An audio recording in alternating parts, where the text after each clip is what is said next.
जिस प्रकार मनुष्य पुराने कपड़ों को त्याग कर नए कपड़े धारण करता है, उसी प्रकार आत्मा पुराने तथा व्यर्थ के शरीरों को त्याग कर नया भौतिक शरीर धारण करता है। बुद्धिमान व्यक्ति को समाज कल्याण के लिए बिना आसक्ति के काम करने चाहिए। अर्जुन, जो कोई भी व्यक्ति जिस किसी भी देवता की पूजा विश्वास के साथ करने की इच्छा रखता है, मैं उस व्यक्ति का विश्वास उसी देवता में दृढ़ कर देता हूँ। हे अर्जुन, तुम्हारे तथा मेरे अनेक जन्म हो चुके हैं। मुझे तो वो सब जन्म याद है, लेकिन तुम्हें नहीं। मेरे लिए न कोई घृणित है न प्रिय, किंतु जो व्यक्ति भक्ति के साथ मेरी पूजा करते हैं, वो मेरे साथ है और मैं भी उनके साथ हूँ। जो कर्म को फल के लिए करता है, वास्तव में ना उसे फल मिलता है, ना ही वो कर्म है। केवल भाग्यशाली योद्धा ही ऐसा युद्ध लड़ने का अवसर पाते हैं। जो स्वर्ग के द्वार के समान है, वह व्यक्ति जो सभी इच्छाएं त्याग देता है और मैं और मेरा की लालसा और भावना से मुक्त हो जाता है, उसे अपार शांति की प्राप्ति होती है।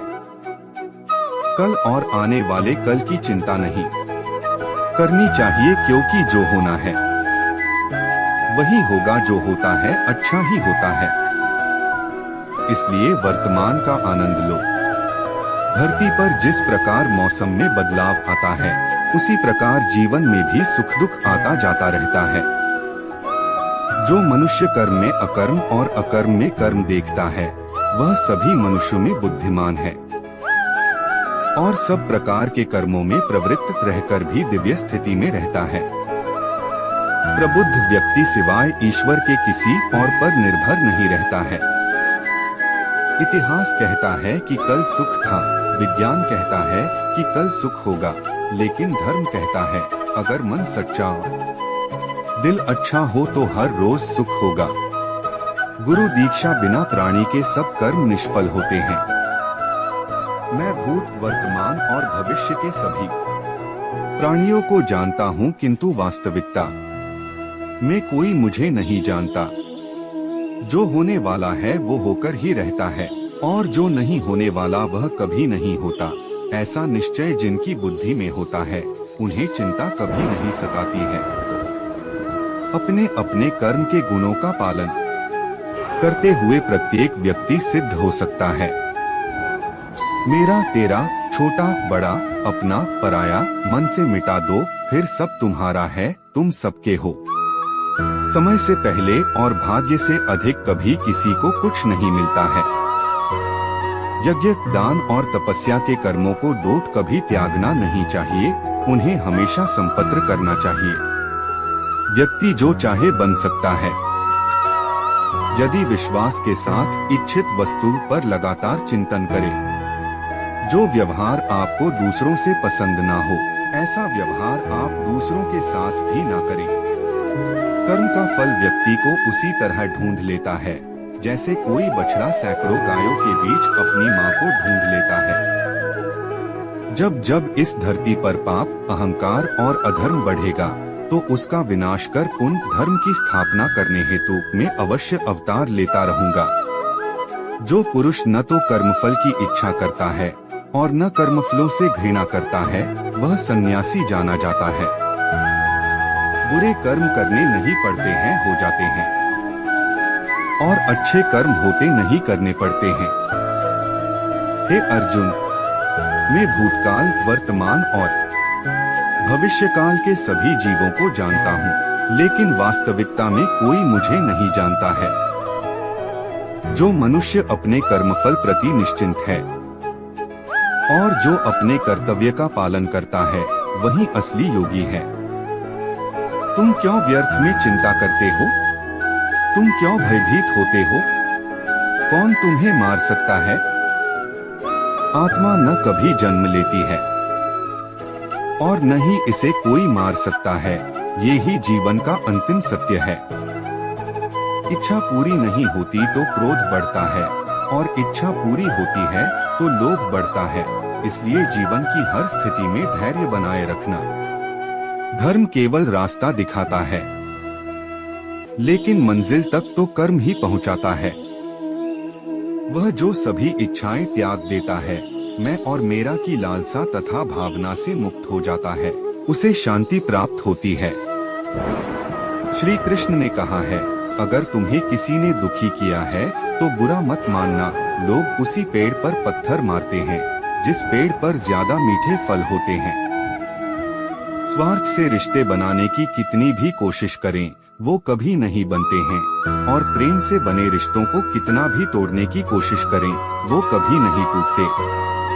अगर व्यक्ति शिक्षा से पहले संस्कार, व्यापार से पहले व्यवहार और भगवान से पहले माता पिता को पहचान ले तो जिंदगी में कभी कोई कठिनाई नहीं आएगी।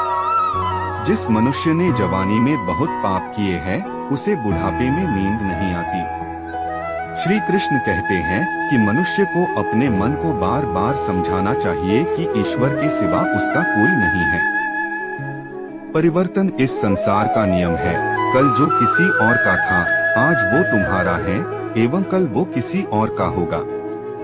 विषयों का चिंतन करने से विषयों की आसक्ति होती है, आसक्ति से इच्छा उत्पन्न होती है और इच्छा से क्रोध होता है, क्रोध से सम्मोहन और अविवेक उत्पन्न होता है।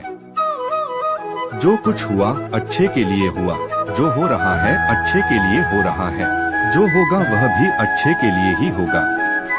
मेरे लिए न कोई घृणित है और न ही कोई प्रिय, न कोई निर्धन है और न ही कोई धनी, बस जो भक्ति भाव के साथ मुझे याद करते हैं, मैं उनका हूँ और वो मेरे। आप वही हैं जिसमें आप विश्वास करते हैं। आप वह बन जाते हैं जो आप मानते हैं कि आप बन सकते हैं। अगर तुम अपना कल्याण करना चाहते हो तो सभी तरह के उपदेशों, सभी धर्मों को छोड़कर मेरी शरण में आ जाओ, मैं तुम्हें मुक्ति प्रदान करूंगा। जिस इंसान के चारों तरफ नकारात्मक लोग रहते हैं, उस इंसान का मंजिल से भटक जाना तय है। जिंदगी में सब कुछ खत्म होना जैसा कुछ भी नहीं होता।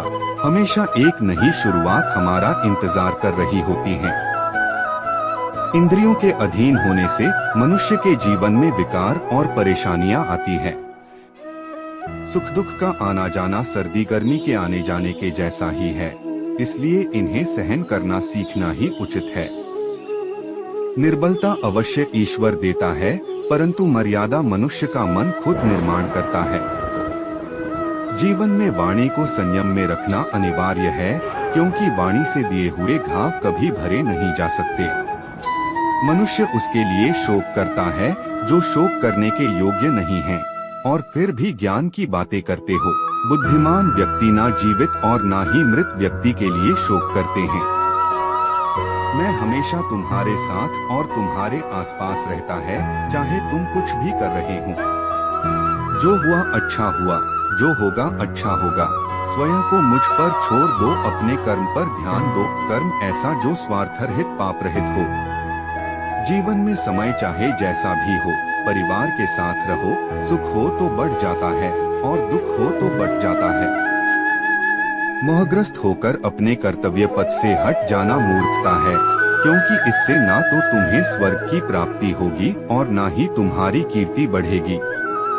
श्री कृष्ण कहते हैं कि सत्संग ईश्वर की कृपा से मिलता है, परंतु कुसंगति में पड़ना मनुष्य के अपने ही हाथों में होता है।